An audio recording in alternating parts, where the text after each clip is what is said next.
нашому щотижневому випуску новин про зміни клімату. Відповідно до даних нещодавнього дослідження, опублікованого в Lancet Planetary Health, зміна клімату є головним чинником зростання тривалості та інтенсивності алергічних реакцій на пилок. Дослідники виявили, що зі зростанням температури підвищується концентрація пилку в повітрі. Це, у свою чергу, призводить до алергічних реакцій. При цьому мешканці північних широт потерпають від цього явища найбільше, адже тут підвищення температури відбувається вдвічі швидше, ніж в інших частинах світу. Президент Бразилії Жаїр Больсонаро має намір створити урядову раду із призначуваних осіб на зміну Національній раді з навколишнього середовища, яка також відома під назвою «Конама». Дорожня карта, розроблена відповідно до цього рішення, призведе до надзвичайно негативних наслідків для збереження тропічних лісів Амазонії, які значною мірою захищені Радою Конама.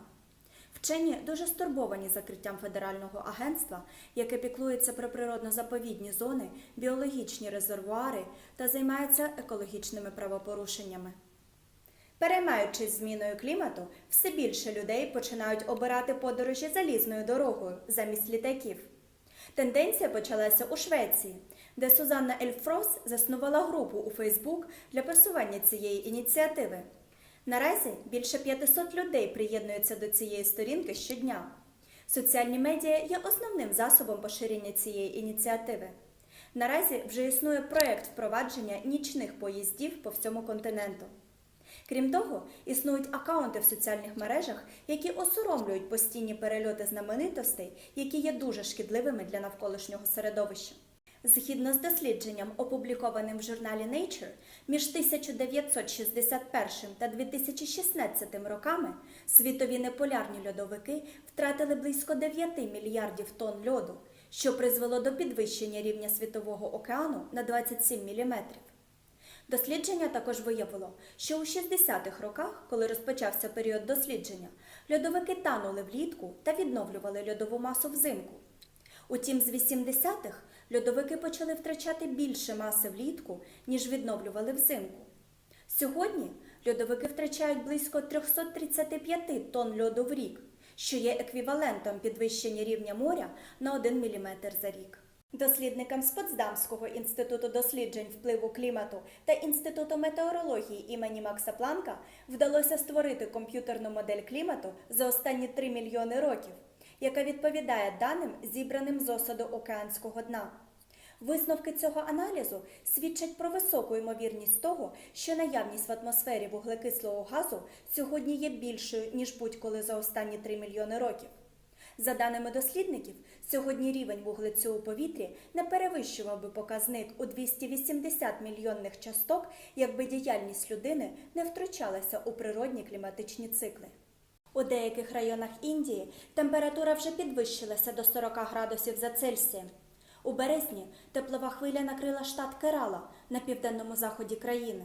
Це призвело до загибелі 4 людей та великої кількості постраждалих від теплового удару.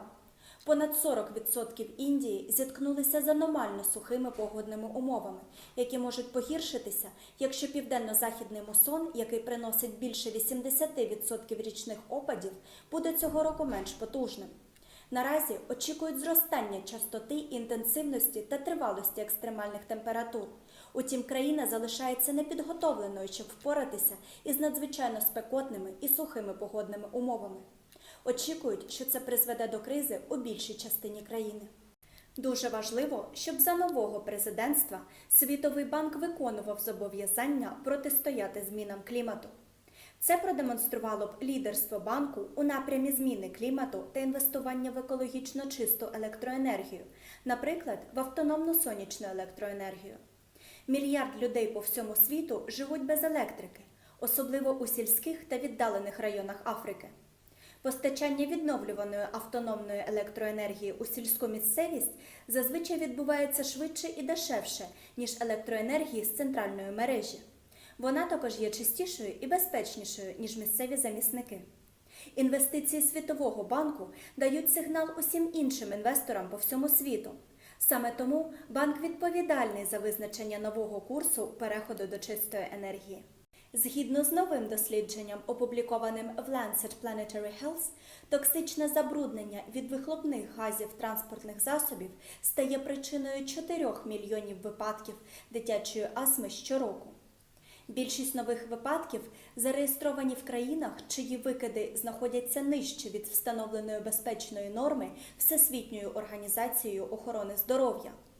Це свідчить про те, що забруднене повітря є ще більш небезпечним, ніж вважали раніше. Експерти стверджують, що дитяча астма досягла масштабів глобальної епідемії і закликають до жорсткіших заходів щодо обмеження транспортних викидів. На сьогодні у мене все. З вами була Олександра. До наступної зустрічі!